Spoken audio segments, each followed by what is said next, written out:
everyone. My name is Olivia, and I'm here with my teammate. Here, hi everyone. We're from the University of the District of Columbia, and we worked on a team project where we created a paper prototype, and we designed an app, which is an emergency app for drivers.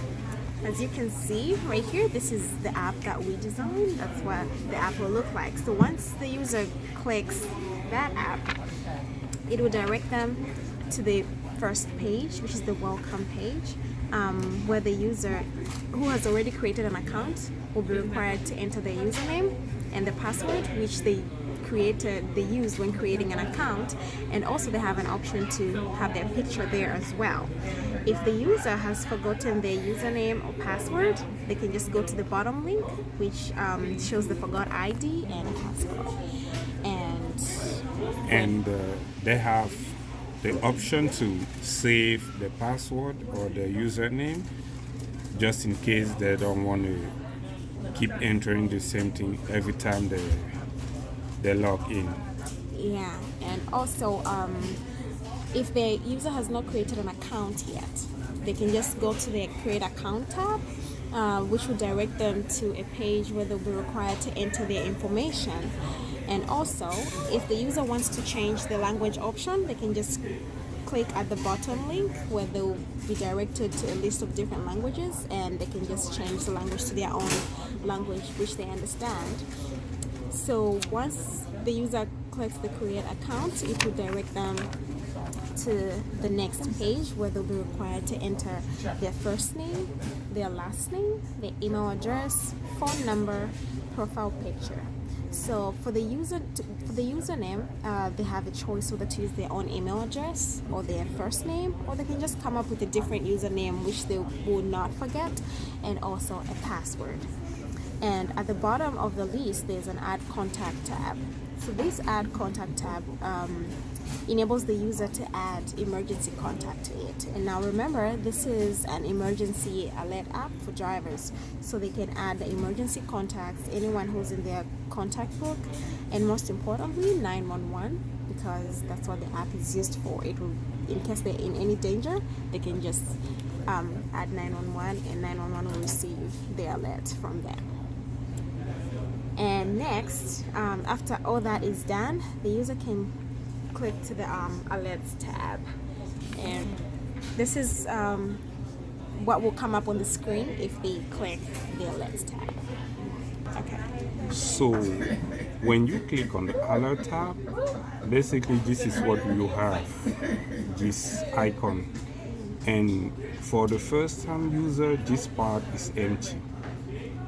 But when it's not your first time, and if you already have like any type of emergency, and you use this app, you will see all these. So this show the first time you use it, the first time you had an alert, and this is the second time, the third time, and each alert record is saved with the time and date and the location.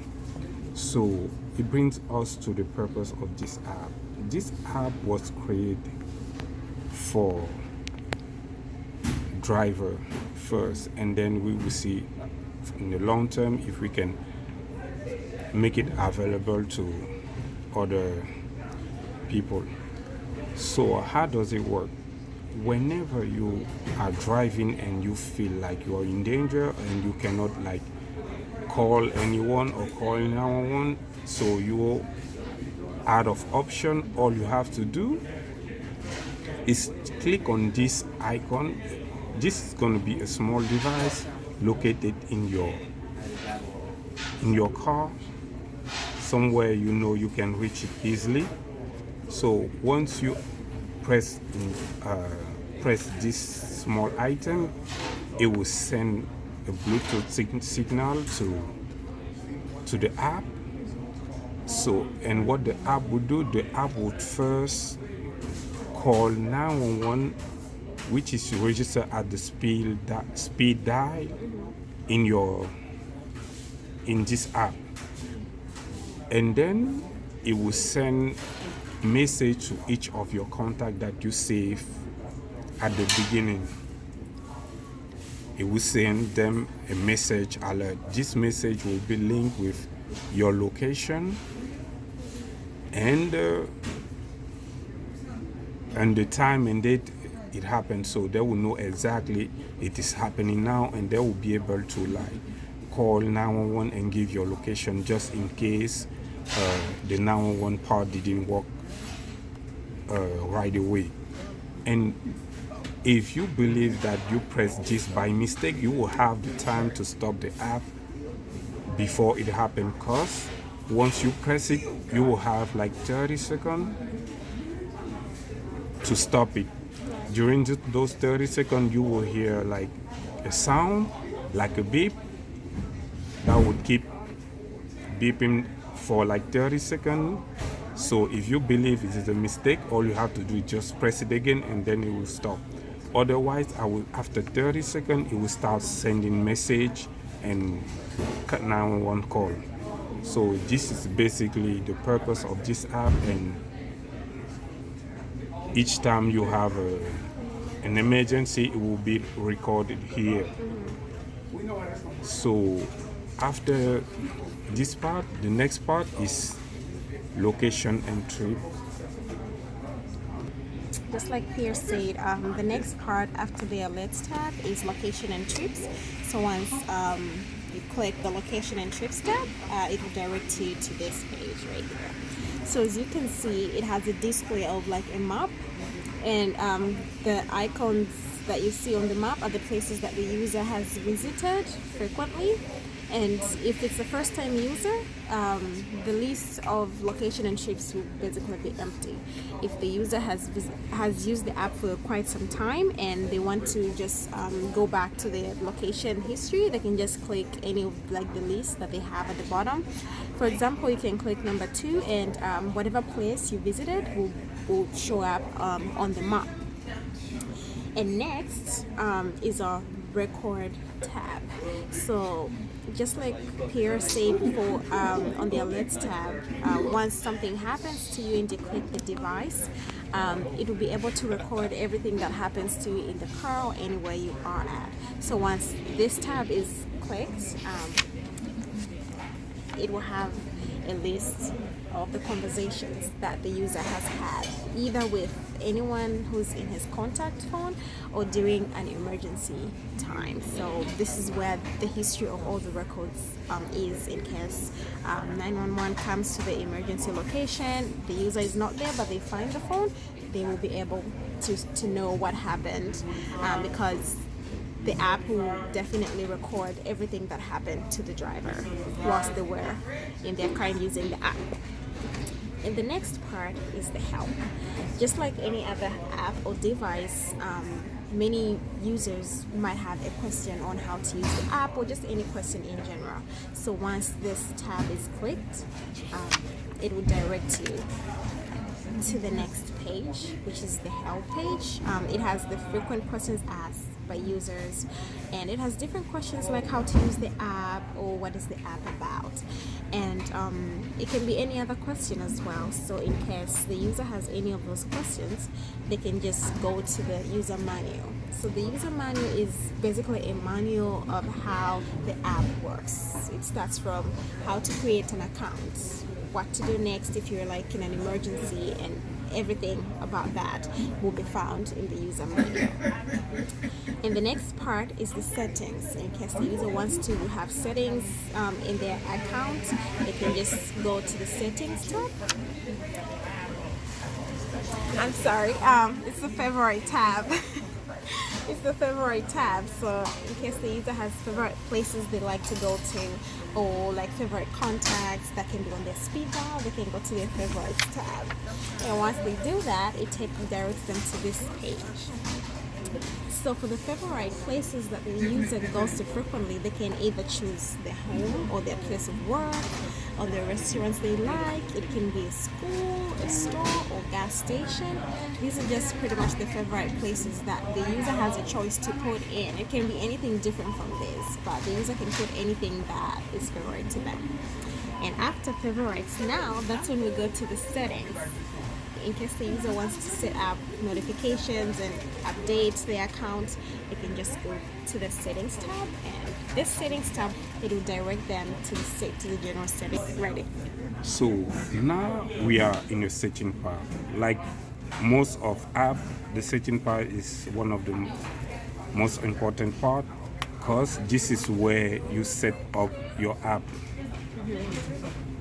For example, if you want this to send you some notification, you can just click on this and then allow this to send you notification.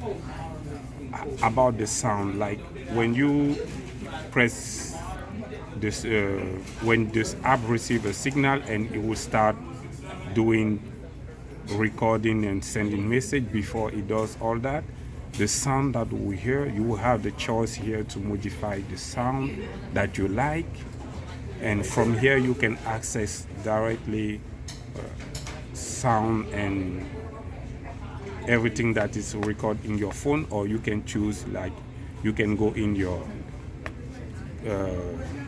music and then choose just your favorite music, and then it will just save it as a sound that you want to hear. So here, when it comes to location, this is one of the most important part also, because you don't always want people to know where you are. So you can just hide your location, but once it's in case of emergency and then the app is action, it will automatically show your location. So it will automatically turn on, and then people will have access to your location. So here is the record part also. You can go over your record part and then make some change based on the record. Like if you want to cut some part on your record, you can also come from here, or you can just go directly to record and then access that. Here is the display. So here, if you want to change the color of the app, how it's going to look, basically everything that is about the display you can modify here. And then you can see here, if you want to update the app, you can go to here, and if you need help from setting, you can access that. If you want to modify your account, you can also access your account from here and then modify everything. So basically, this is what we create, this is what we've been working on. And so if you have any question, just feel free to if you have any question or comment, just feel free to ask, and we'll be glad to help you understand more about this app. Again, his name is Capital Safety, so it maximizes your chance to get help whenever you are on your way, driving to home, to work, to school, or just on the trip. All right, guys, thank you. Thank you so much. Any suggestions or feedback, you can leave a comment on our YouTube link. Thank you so much. Thank you so much. Bye-bye.